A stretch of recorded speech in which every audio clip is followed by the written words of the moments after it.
The best careers for introverts. So this is what we're going to be talking about today, but before we do that, make sure to gently tap the like button in order to defeat the evil YouTube algorithm. On this channel, we talk about personal finance, college degrees, and career opportunities that will lead you to success, and we also talk about avoiding the common financial traps that so many people fall for. If that sounds like something that interests you, then go ahead and hit the subscribe button, ring the notification bell in order to see more content just like this. Now let's jump right into it with the first one on the list. It's going to be number 10, which is entrepreneur. Now, I have something to admit to you guys, okay?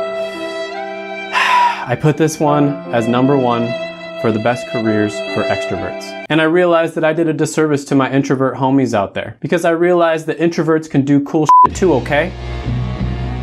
I'm an introvert and I'm living proof that you can grow a tiny YouTube channel as an introvert. That's right, first one on the list, I've got 2 words for you. Entrepreneurship. Now this one was the top career for the list of the best careers for extroverts. And I was thinking to myself, I don't want to put the same career on both lists, but there's some types of careers, some types of jobs out there where they're so vast, like there's so many different examples of things you can do that they really do fall under both categories, and entrepreneurship is one of them. It really depends on what type of business or industry that you're trying to go into. And actually, I think that introverts have a lot of advantages over extroverts when it comes to entrepreneurship in some ways. First of all, as glamorous as movies and pop culture tries to make entrepreneurship, the reality of it is a lot of it is just going to be endless hours of grinding. So let's see what the internet's favorite meme lord / super entrepreneur, Elon Musk, has to say about being an entrepreneur. It's like eating glass and staring into the abyss. The truth is, introverts get energized by being alone, and extroverts get energized by being around other people. That's the main distinction between the two. Extroverts tend to get lonely much more easily, and that's not as much of an issue for introverts. So the endless hours of grinding that it takes to both start as well as run a business, which much of the time businesses are started by just one person, so you're just going to be working alone a lot of the time, is not going to be nearly as bad for an introvert as it is for an extrovert. The only thing I grind is my workload. On top of that, they can hyper-focus for extended periods of time just because of the fact that they don't have to be around other people. The grind is real. Elon Musk has a MBTI or Myers-Briggs personality test of INTJ, which means he is an introvert. Now, I think introverts can do really well as entrepreneurs, especially if they're starting a business in the right industry. And that, my friends, is how you become a successful entrepreneur. So number 9 on the list is going to be a marketer. Marketers are going to be someone who advertise or promote a product to a large audience, and they make around $63,000 a year. There's 738,000 jobs available, and it's growing at 18%, which is very good. So marketers are going to use a lot of the same skills that you would use as a salesman, but you're going to do it on more of a broad and scalable level. So a salesman, for instance, can only make so many sales in a day. I mean, you can only talk to so many people in a single day. But as a marketer, you can write ad copy, or you could make a marketing video that millions and millions of people could see if you have the ad budget for it in a day. It's pretty much unlimited. Now, a lot of marketers are going to start off as salespeople, and then they're going to move into marketing later on in their career. Now, again, you don't have to be an introvert to be a good marketer, but I have noticed that many marketers that are really good are introverts. Now, I know some people in the comments are going to be like, Shane, introverts can be great salesmen too. Why are you saying this? I know.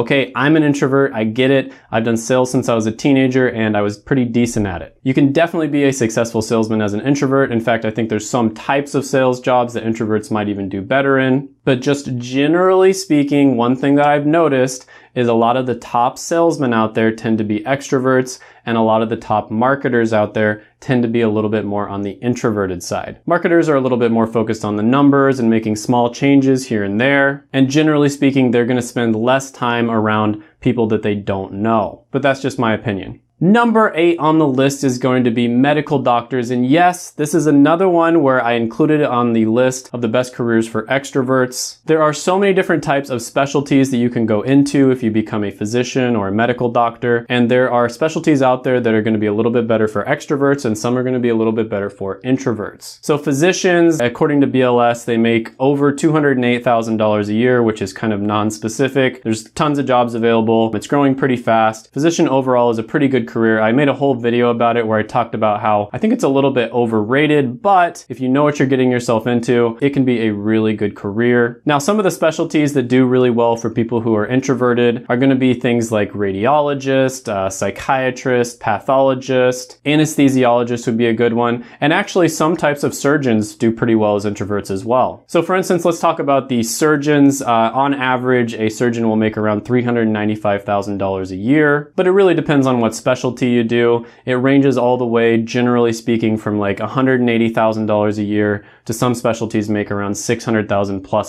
every single year as a medical doctor. And again, it depends on which specialty you do, what residencies you do, etc. A lot of the time, psychiatrists are very self-reflective. They're introverted. They have good people skills, but generally speaking, that's on a one-on-one level, or maybe, them talking to two different people. They're not going to be having to talk to like an entire group of people usually. Same with pathologists, of course. They study different diseases and injuries, and when somebody dies, they're the ones who generally will do the autopsy. So I just wanted to put this one in there just because of the fact that I realized that, doctors, a lot of the time they have to be extroverted just because they're constantly communicating with different people. They're constantly going to be meeting new people, but there are some types of physician specialties where you don't really have to be all that extroverted. You're going to be around the same people every day. You're not going to have to meet new people all the time. It's not going to be draining your energy like crazy. Number 7 on the list is going to be actuary. So generally speaking, actuaries will take a bunch of numbers and statistics, analyze them in order to determine the risk as well as the premiums for insurance. According to BLS, actuaries make around $108,000 a year. There's 27,000 jobs available, and the job outlook is about 18%, which is really, really good. So actuary is a career where you're likely going to either work for an insurance company,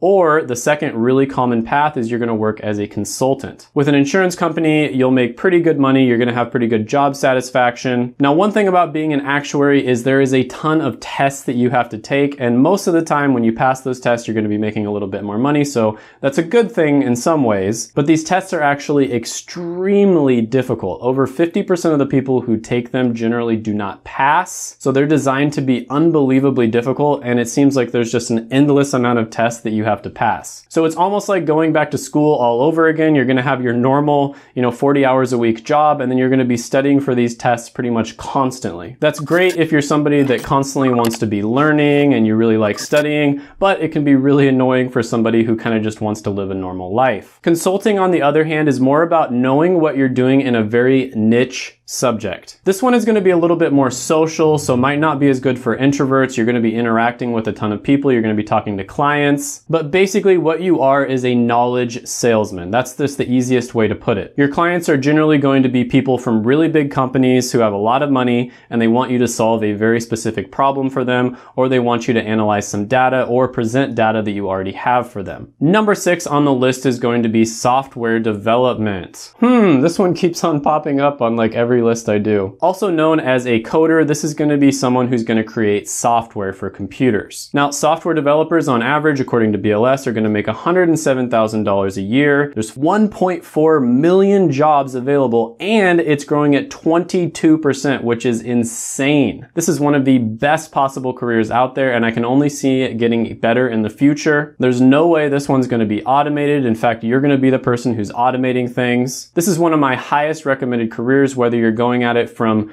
the aspect of getting a college degree, like a computer science degree, and then going into software development, or if you're somebody who maybe got a degree that is like math related or something like that, and you're not really liking your job, you can move into software development. Or if you're somebody who has no experience at all, you can still learn this stuff and then, get an entry-level job, work your way up. Pretty much no matter what position you're in, this is a really good career to get into. Now, software developers, of course, are going to sit in front of their computers for many, many hours a day. Many of them will have limited contact with other people throughout the day, and generally you're going to talk with your team through an app like Slack or something along those lines. And the people that you do talk to are probably going to be people that you interact with all the time, so you're not going to have to go and meet new people, every single day. It'll be a pretty rare occurrence. And many of them, especially nowadays with the current pandemic that's happening, do a lot of remote coding. And so they don't even have to go into an office. They're basically just coding from home. Sure, many of them will be working in an office setting where maybe you're around other people quite a bit,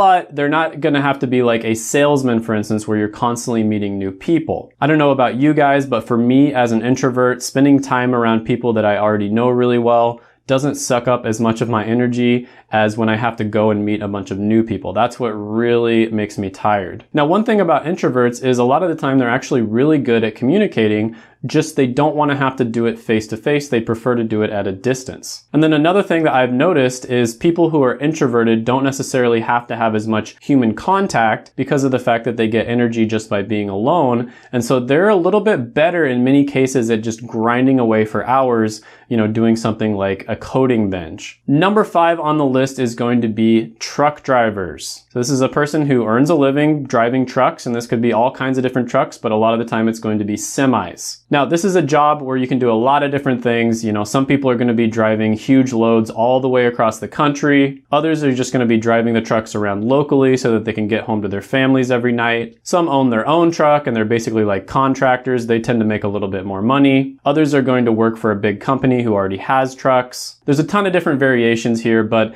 in my opinion, this is one of the better careers that you can get into with very little training. Now, according to BLS, the average truck driver is going to make around $45,000 a year. There's 2 million jobs available, and it's growing at 2%, which is a little bit slower than average. Now, I happen to think that these numbers are pretty low just because of the fact that a lot of drivers just do part-time. They'll do it during part of the year, and then the other part of the year they do something else. I'm not sure how they did their methodology on this, but just from personal experience, knowing people who drive trucks, we're talking like the big semis, they make a lot more than $45,000 a year. Now, the cool thing about driving a truck, driving a semi, is you can basically get trained in like a month or two and you're good to go. Now, like I said before, there's tons of different types of trucks out there. You've got dry van, refrigerator van, tankers that hold gas, flatbed, dump truck drivers. There's all kinds of different options out there, and the pay is going to vary based on which one you do. Now, in order to make really good money as a truck driver, and this is similar to just about any career out there, you look at doctors, for instance, you look at pharmacists, you look at engineers, business people, just about any career out there. In order to make more money, you want to specialize in something, okay? Specialists tend to make more money, they tend to have better job satisfaction and just be overall happier than generalists. Now, one thing about truck driving that really isn't mentioned all that much is it can be especially good for you if you're young and single. Now, of course, the obvious reason for this is that if you have a family and you're truck driving all the way across the country, you're probably not going to be able to see them very often. But a not so obvious reason is the fact that if you're not living with anyone else, if you're single, you can actually just live in the truck. You don't necessarily have to pay rent or buy a car. You can just live in the truck. That's a huge cost savings because rent and vehicle expenses are generally going to be your 2 biggest expenses in your life. So if you're young, you don't have too many obligations. What you can do is you can become a truck driver, specialize in something, and you can be making over $80,000 a year just a few years after high school. And that's $80,000 that you can pretty much just bank. You don't have to worry about paying $1,000 for rent or $300 a month on a car payment. You get to bank most of that money. This is a great career for introverts as well, just because of the fact that you're probably going to be spending a lot of time just by yourself driving down the highway. Number 4 on the list is going to be an IT manager. So IT managers are going to take care of all the information technology needs within a business generally. So one career they could get into would be a computer and information systems manager. They make around $146,000 a year. There's 461,000 jobs available, and it's growing at 10%, which is really good. So I talked about in the extrovert video how becoming a manager is going to be a great position for extroverts to get into, and I realized that again, that's not really fair because in many cases, introverts can make good managers as well. Sure, I think most managers are going to be more on the extroverted side. This is a good example of a position where you can be an introvert and be a very effective manager as well. A lot of IT guys are going to spend most of the day working with technology. They're not going to have too much human interaction. They'll probably interact with the other IT guys. They're going to answer the phone once in a while, but they're not going to be meeting new people all the time. IT managers are going to have a little bit more human interaction than your average IT guy. However, the most important thing about being an IT manager is your technical expertise. Now, I'm not going to sugarcoat it. You're probably going to be working around a bunch of geeks, which creates its own challenges. But overall, geeks aren't that hard to work with if you know what you're doing. Too much communication is generally not going to be that much of a problem. If anything, you'll want to encourage them to communicate more. Number 3 on the list is going to be accountant. Accountants are going to be the people that prepare and examine all kinds of different financial records, anywhere from tax taxes to basically just running the books on a business. Now, according to BLS, accountants and auditors make around $71,000 a year. There's 1.4 million jobs available, and it's growing at 4%, which is about average. Now, this is a very common job out there, and because of that, there's going to be a ton of different types of accountants. Now, with most accounting jobs, there's obviously going to be a lot of number crunching, of course. And when most people think of accounting, they probably think of Excel sheets and taxes, but there's actually a lot more to it than that. There's a ton of different specialties within accounting, and there's jobs out there for accountants in just about every industry and every business. Basically, everywhere you look, there's going to be jobs for accountants. So if you go into accounting, you get tired of staring at an Excel sheet, you can do a ton of different things. In the same vein, professions like this, where there's a ton of different options out there, I tend to like these just because of the fact that, like, let's say you made a really good plan, you knew what you were getting into, but then, you get a few years into it and you're like, you know what? I don't really like this that much. I thought I was gonna like it, but for some reason, it's just not for me. Well, if you're an accountant, for instance, there are so many different options that you can go into. Now, a lot of accountants will start off working for one of the big four accounting firms, and they're going to specialize in something and move towards that. Another great thing about accounting is it's very flexible. So let's say that you want to move up the chain in a company, you want to try to become the CEO. Well, guess what? There's a lot of examples of accountants that move all the way up to executive positions. Accounting is also one of the degrees that has created the most millionaires. I did the video where I talked about careers and degrees that create the most millionaires or lead to people becoming millionaires. Accounting was one of the highest ones on that list. If you go the tax route, for instance, a lot of the time accounting will be very seasonal, where you're going to be extremely busy 6 months out of the year, and then the other 6 months aren't going to be that bad. Let's say you absolutely hate number crunching, you never want to look at an Excel sheet, you never want to look at taxes again. Guess what? You can move into becoming like a recruiter or something like that. Just because of the fact that there's so many people out there that do accounting, you could go to one of the big four firms and you could become an accountant recruiter. I think you guys get the idea. Very flexible career. Doesn't matter whether you're an introvert, an extrovert, you're going to find something within the career that works for you. Number 2 on the list is going to be data scientist. Now, this is one that a lot of people in my comments section always talk about. They wanted me to talk about data scientists more, and I'll probably make an entire video on it at some point in the future. So basically, what data scientists do in layman's terms is they get a bunch of crap data and they sort that data out and make something useful out of it. They can use that data in such a way that they will help businesses to make good business decisions that will lead to them being more successful and making more money. So one example of a data scientist related career that you could go into would be a computer and information research scientist. They make around $122,000 a year. There's 32,000 jobs available, and it's growing at 15%, which is much faster than average. So data science is very similar to software development, but there's going to be more of an emphasis on business as well as math and statistics. This is usually going to be data that has something to do with either sales or marketing. This is another subject, another career that combines business skills with technology skills, which is always a killer combination. Now, number 1 on the list, and this is a relatively new development since this amazing pandemic that we're all experiencing right now.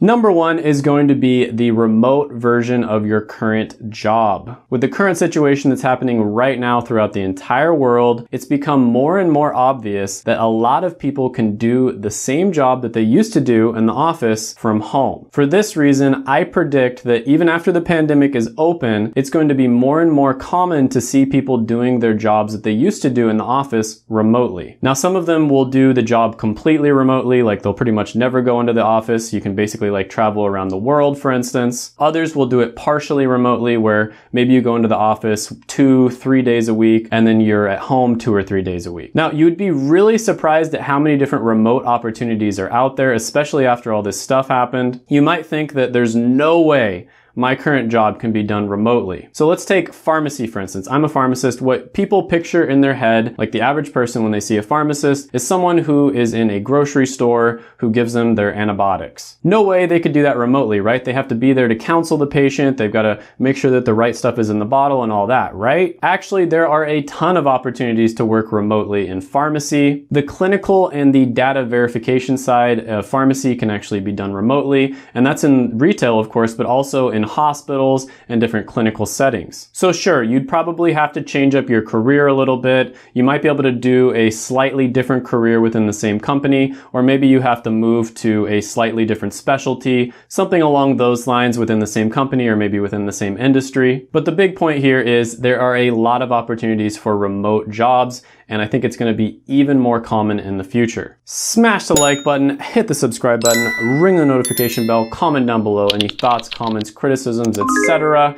And before you go, make sure to check out my other videos right here. I made them just for you.